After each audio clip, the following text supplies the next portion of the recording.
Well, today on the show, we've got Michael Schanker. He's the CMO at OneTrust. And on the show today, we're going to talk about the introduction of AI governance and how OneTrust is building solutions and using them themselves to shape this new marketplace. That and much more with Michael Schanker. Are you ready to go beyond the basics of marketing? I'm Alan Hart, and this is Marketing Beyond, where I chat with the world's leading chief marketing officers and business innovators to share ideas that spark change and inspire you to challenge the status quo. Join us as we explore the future of marketing and its endless potential. Well, Michael, welcome to the show. Glad to be here, Alan. Yeah, I'm excited to talk about OneTrust and what you guys are doing. But before we get into that, I know we were talking earlier, and you've got kids at home in a pretty interesting way that you filter information these days. So tell me about that. Yeah, I've got human Google alerts. So, I try to keep my life as simplified as possible. There's way too much noise and information flow out there. And so what I realized is, if I don't hear about it from my kids, it doesn't really matter, right? If something happens related to the NBA or the Golden State Warriors, I will undoubtedly get a text from one of my sons within 6-7 minutes of the thing happening, and a day before I otherwise would have read about it. And then if something happens in pop culture or music, I'll hear about that from my daughter, like when Travis Kelce and Taylor Swift first started dating. I was one of the first to know because she was one of the first to know. And then I'm like, if I haven't heard about it from one of them, it's probably not that important. Do you lease them out? I could use some help filtering information. They would probably be available for that. Yeah. Yeah. All right. Well, I love that notion. I have a teenage daughter myself, so I although she doesn't text me all the things that I probably should know about, so you're on top of that. Yeah. Well, no, with the teenage daughter, I have to find out about that at the dinner table. You have to have that's got to be in person. Okay. That's a whole different podcast where we can talk about parenting. different episode. Yeah. Well, let's talk about your day job besides parenting. Your CMO at OneTrust. Where did you get your start, and how did you end up at OneTrust? Where did I get my start? Well, the interesting thing, or maybe not interesting, you and the listeners can decide. But I actually started as a CPA coming out of college. Thought that's the kind of thing where you get a job and you learn business and then you figure out what you want to do next, and didn't really know that it was going to lead to marketing, and it didn't lead directly to marketing. Ended up in the consulting world and was doing large-scale transformation projects, large-scale technology implementations. And so I made a career transition to get on the product side of things and work in software companies. And this was so long ago that it used to take like a year for people to release a software product. So when you're in the product organization, you spend half your time writing PRDs, which are descriptions to the engineers of exactly what they should build. And then they would go off for 6 or 9 months and start writing the code. And then you're like, what do I do now? Well, and train the salespeople to be ready when the software is ready to be able to talk to customers and prospects about it. And I always found myself gravitating more towards that external conversation with prospects. How do you explain the difference between what they want and what you have, and where's the intersection? And so nowadays that's just called product marketing. But back then it was just called outbound. And so from there just led into a series of roles at different size and different type of software companies, progressing in the marketing career with a 3-year stint in sales in the wake of the global financial crisis, where the CEO came to me and said, Mike, you're spending half your time in the field with prospects and half your time doing marketing. I need 0% of your time on marketing right now, 100% on anything driving revenue so we can survive.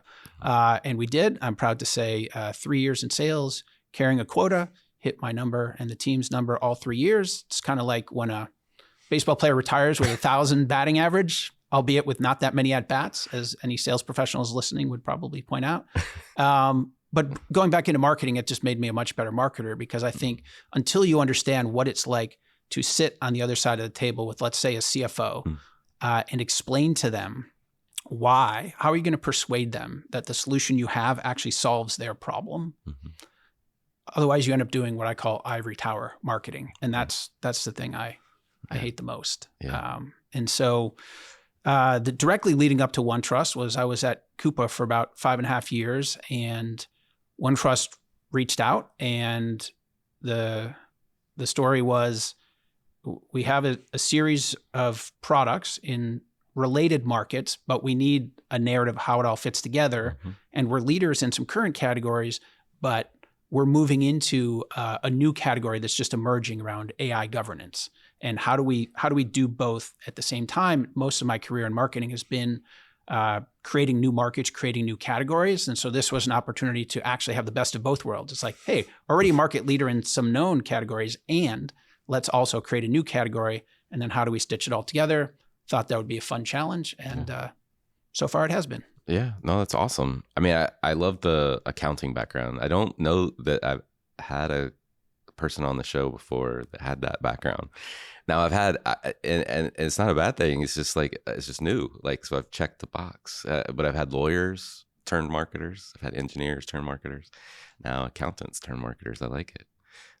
But, and carrying the bag, to your point, like more often than not, especially B2B CMOs, I've found there's like a accelerator for people that have done that sales role as well. I don't know if you see that as well in your peers. Yeah, I think so. I mean, there've been some people that have worked for me that I've encouraged to do a stint in sales, even if they were going to continue in marketing. And the other thing is, especially when you come into a new organization, right? The whole sales team is going to be like, all right, who's this new person? Some new CMO? What are they going to do? Some brand campaign, change the logo, and they're done. And then you tell them, well, I used to work in sales, and then their whole demeanor changes. Yes. They're like, oh, okay, you're here to help. Yeah. And I think that's the most important thing. We like to say that you can sum up marketing's mission in 5 words: set up sales to win. And when you do that, and you drive that in B2B, when you drive that really close sales marketing alignment, that's when you start creating magic as a business. Gotcha. Well, so you've been at OneTrust 9 months.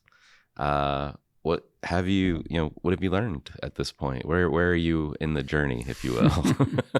Yeah. Well, the first thing is always, you meet a lot of people and you try to understand the culture, not just the nuts and bolts of the business itself. And a ton of great people at OneTrust, like most places. That's the thing you always realize. You're sad to leave your friends at one company and you get to a new company. You're like, oh, there's great people here too, right? There's great people everywhere. I'm really passionate about the mission and wanting to help pull it together and move towards this new market opportunity. So once you figure that part out, then it's a matter of understanding, okay, here's what I was told coming in. We've got 5 solutions that are related, and there's a narrative that can pull them all together, but we need to know what that narrative is. Right. The truth is, I didn't actually know when I took the job whether there was a compelling narrative or not. I just had a suspicion that there was, right? But I didn't have the answers yet. And so you spend your first months talking to customers, talking to analysts, talking to employees, trying to understand how does this all fit together, and how does the history of OneTrust lead to the future of OneTrust. And the good news is there is a story there. We have figured it out. And so it was, the role was as advertised from that standpoint. Right. Well, when you're thinking about, moving into a new category or creating a category in some respects, how do you what do you do to try to start that process, if you will? Like, how do you get started? Yeah, well, I mean, whether you're creating a new category or you're just trying to, improve the business in an existing category, everything starts with the customer, right? Who are these personas? What do they care about? What problems do they have? Sometimes problems that they don't realize they have, or they don't know how to articulate those problems. And for sure, sometimes, especially when you're doing category creation, they might be able to articulate their own pain or issue, but they don't know that there's a solution out there, right? And so you have to understand them well enough, 360 degrees, to know, how would I get them to understand that a solution that we're offering actually solves a problem that they realize they have, and how high on their priority list is that problem. Because if it's a minor annoyance, it doesn't matter how compelling your solution is. Right. Like that's a bad problem to have. The good news is, when it comes to, hey, how do I govern AI in my business, given all the new risks that it introduces and all the new opportunities, nobody's got that at the bottom of their list. No, it's pretty in demand right now. Yeah. So AI governance, it's a big topic, big demand. How do I think about what that starts to look like from a solution standpoint? Yeah. So to explain AI governance, or when we talk about having AI ready governance, I think let me take a step back first and talk about like technology governance in general, because some people are like, well, what does that mean, right? The essence of running a business, it's never described this way except by people who actually manage risk day to day in their titles. But running a business is all about risk management, right? Some people think, oh, risk, that's something you're trying to minimize or you're trying to eliminate risk. That's absolutely backwards, right? You're trying to figure out what is the appropriate amount of risk that we want to take on in any given thing that we're doing in the business, such that the most amount of risk to drive business performance without so much risk that we're actually putting the brand or our business performance or our employees at risk. So in that context, if you're going to govern something, you need to understand first what are all the things that we're doing. Then you need to evaluate the risk associated with it, and then you need to set up controls to try to handle that risk. So for many years, people have been doing that, right? When they're working with third parties, when they're implementing their own IT in their privacy programs, especially after GDPR and CCPA came out, that's really where OneTrust got its start in the consent and privacy world. When you think about AI changes all the rules. Your governance needs to adapt accordingly. And meanwhile, AI is everywhere in organizations, right? I'm sure Deloitte is no different than OneTrust or any other company where the board, the CEO on down is saying AI and figuring out AI is a matter of survival, right? Are we still going to be here as a business in 5 years? It's going to transform everything.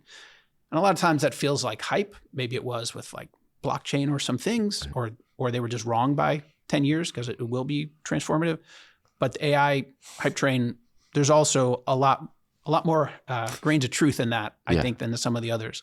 And so that's sort of environment in which people find themselves is, okay, I've got AI everywhere and I'm being told, don't slow the train down, right? So it's not take weeks or months, right? It's not point in time reviews. It's got to be continuous. You can't have a manual process, have people fill out questionnaires.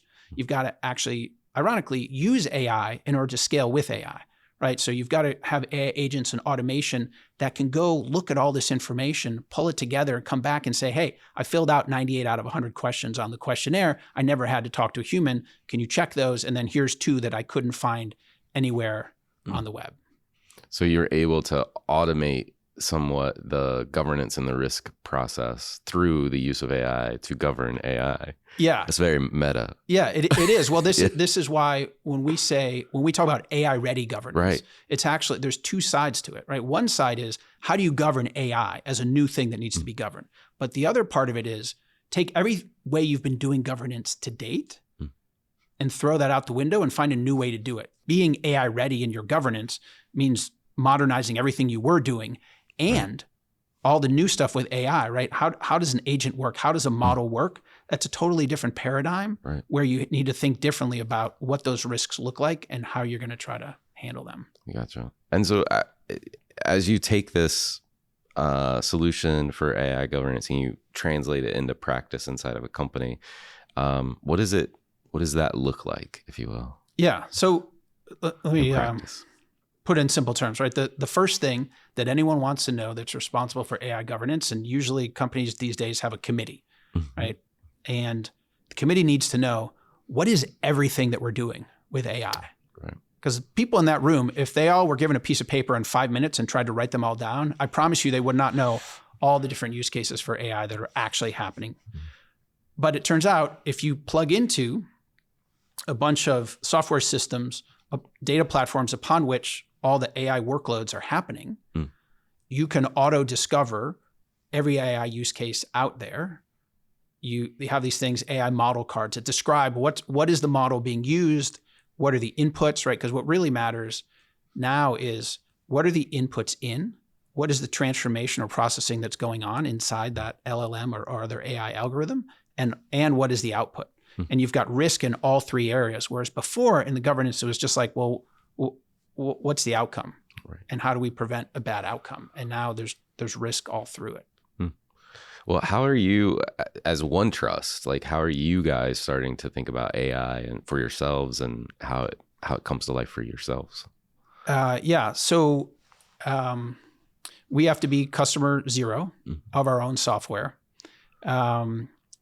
starting with things like consent, right? We're the market leader in consent. In the wake of GDPR and CCPA, companies realize that if the consumer has a right to privacy and they can ask us at any time, what is all the data that you have on me and possibly please get rid of it, they weren't going to solve that manually with the 3 lawyers that they had at the time, right? They needed software and automation to solve those problems. So we're no different. We want to be beyond reproach when it comes to asking for consent from our customers. Do we have that information? Do we have permission to use it? And in what ways, right? That's the thing that's different now, is that the purpose of use of data can change, and therefore what type of risk you're taking on or introducing, especially in something like an AI model, is completely different than before. So like anyone else, we need to understand all the use cases of AI. But for me, with the marketing team, we're also very focused on how do we make sure that we're leveraging AI in every way we possibly can to drive more productivity, because we can't stand in front of other companies and tell them about how they need to govern AI and not have any of our own experiences about how you balance governing AI with moving well. And really that's where our value proposition comes in AI-ready governance, is how can you move fast and govern well? Or if you're talking to a governance audience, you say govern well and move fast, right? Because they're being told that they're slowing down the business. And that used to be okay. In the world of AI, like it's no longer okay to slow down the business for you to be thoughtful about what sort of risks you do or don't think the business needs to take on. And yet, if you move too fast, that's a huge risk. It's a huge risk. And it goes beyond, I think, the regulatory environment, because the regulatory environment for AI right now is uncertain. You've got regulations in Europe, the EU AI Act, which goes online for large companies next August. California has just passed some regulations. Colorado has done the same in the US, but there's no federal preemption as of yet.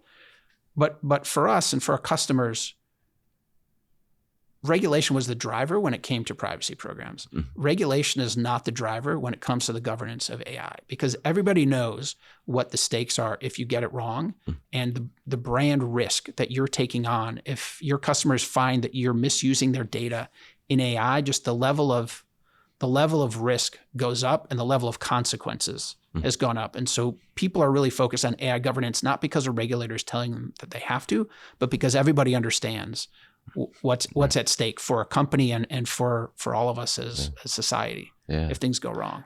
I mean, it's a fascinating dynamic, and as you describe, like fast evolving. But at the kernel of it, I guess the center of it is this notion of like good business practice and making sure that your customers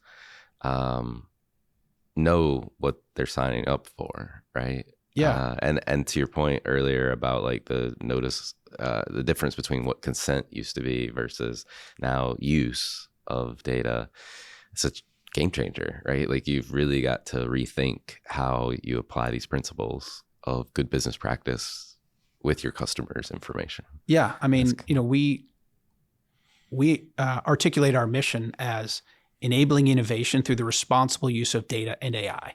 Now, what's interesting is 2 or 3 years from now, we might just go back to saying the responsible use of data, because you won't need to say AI, right? Because everyone's pointing out right? AI right now, especially from a marketing perspective, but it's going to be ingrained in everything. And you might not need to call it out separately. Or maybe data and AI become synonymous, and we just say the responsible use of AI, because what else are you using data for if it's not AI driven? What other possible data use cases would you have that aren't going to be AI driven 3 years from now? So it'll be interesting to see which way it goes. But for now, just for the avoidance of doubt, we say the responsible use of data and AI. And to give you a sense of volume, like when it comes to consent, like OneTrust manages 400 million consent transactions a day. Wow. Right? Everybody knows when they go to their websites, they get that stuff that pops up. I always find it funny that people find it annoying. And it's like, why are they hassling me about this thing? Yeah. But it's important though. Yeah. It's important. Well, I mean, I think this is a very good topic to be having. And it's interesting how you guys are leading this new development, this new space.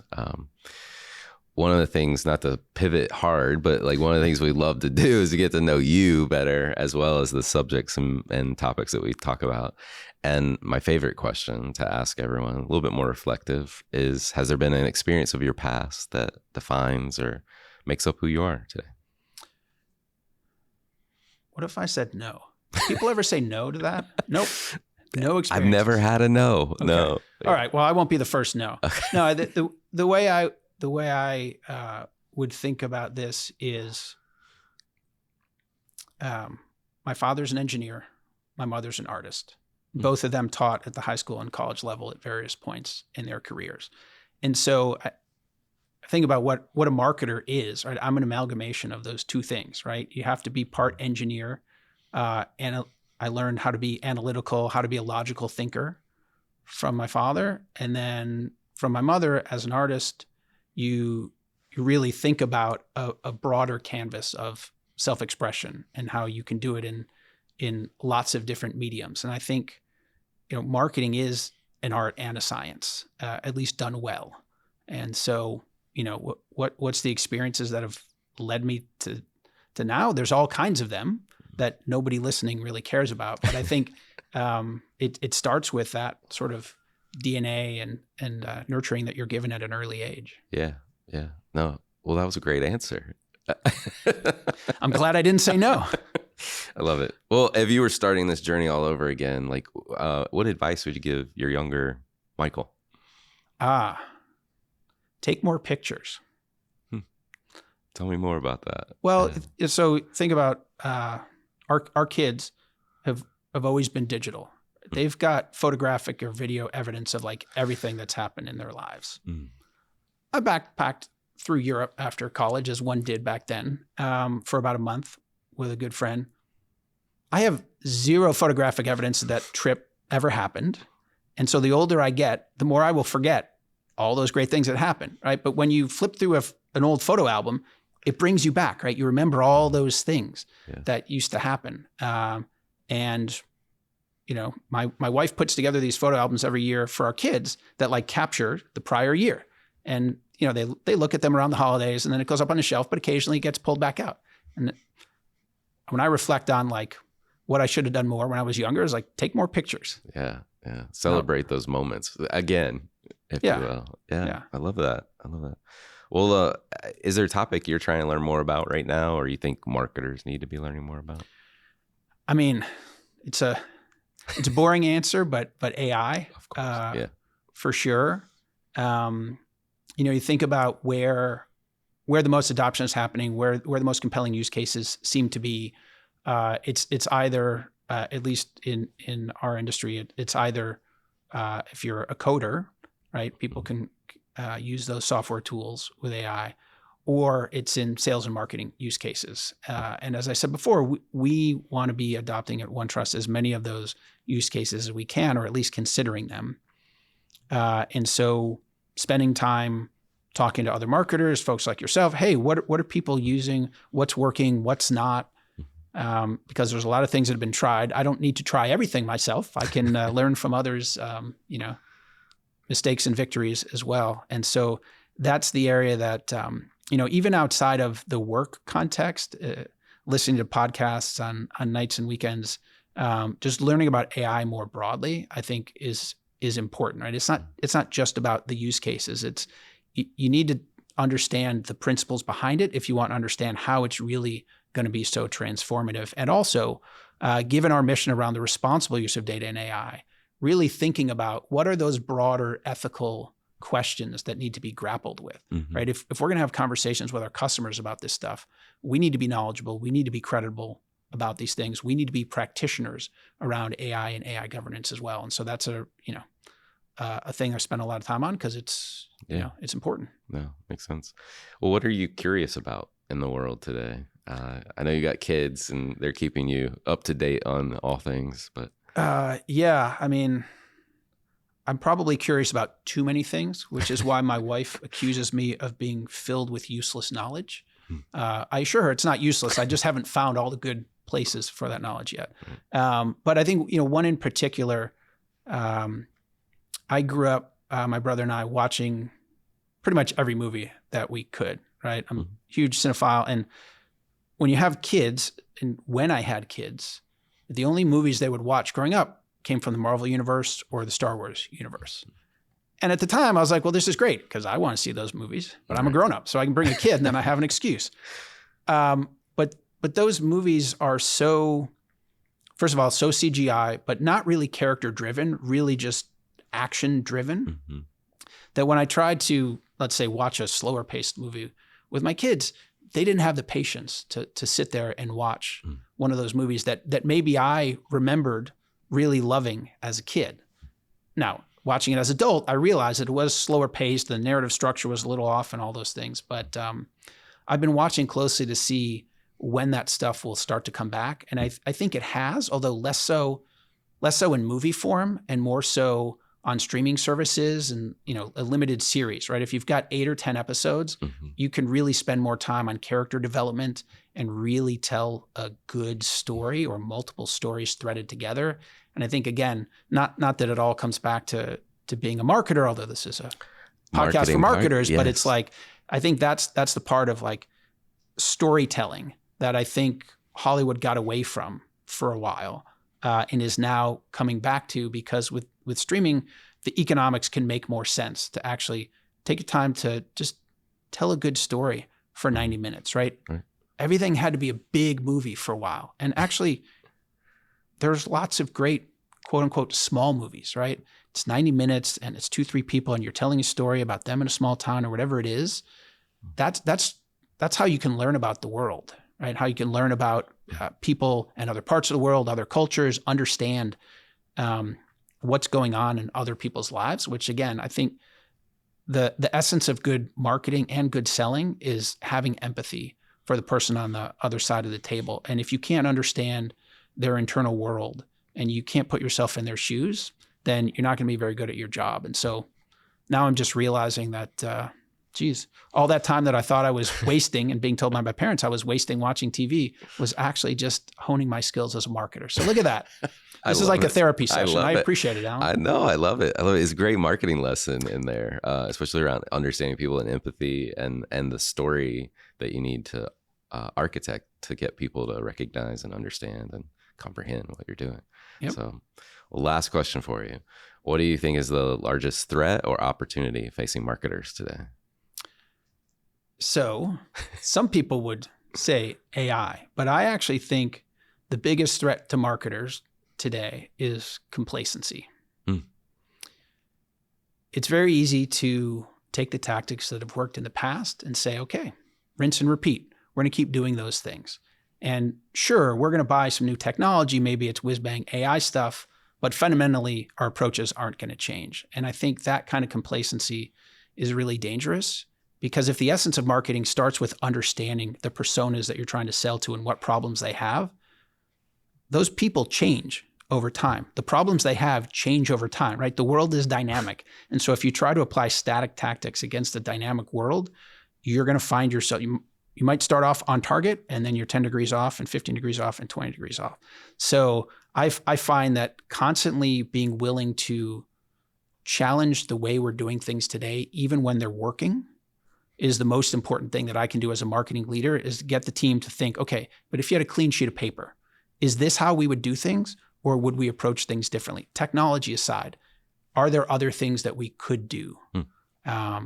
So that's, I suppose, both a threat and an opportunity. But it's something that I spend a lot of time thinking about, and maybe that's because I'm 9 months into the job. But I think it's important wherever you are as a marketer to not rest on your laurels and say, well, this is the way we do things, right? It's got to change. I love it. Well, thank you, Michael, for coming on the show. Thanks for having me.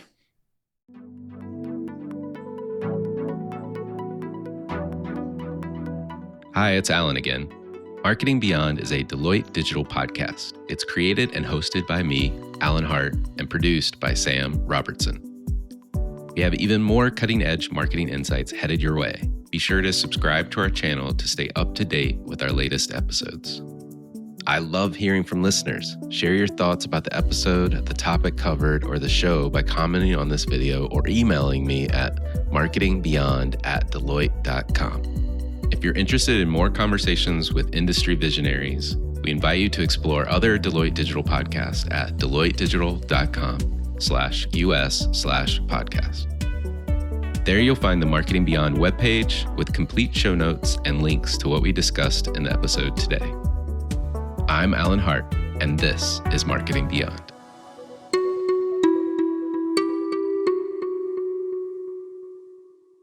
The views, thoughts, and opinions expressed are the speaker's own and do not represent the views, thoughts, and opinions of Deloitte. The material and information presented here is for general information purposes only and does not imply endorsement or opposition to any specific company, product, or service.